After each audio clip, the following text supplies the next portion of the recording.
عملنا حاضنة شعبية. وما كان لهذا النصر أن يكون لولا التضحيات الجسام الذي قدمت من شهدائنا، من معتقلينا، من أهل الخيام، من المهجرين، من كل السوريين الأحرار.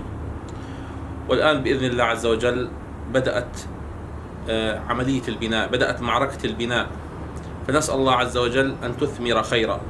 وبإذن الله عز وجل سيشهد شعبنا بإذن الله تحسن في الخدمات خلال شهرين، ونسأل الله عز وجل أن يعيننا في هذه المرحلة جميعا حتى نبني سوريا كما تشاركنا جميعا في تحريرها.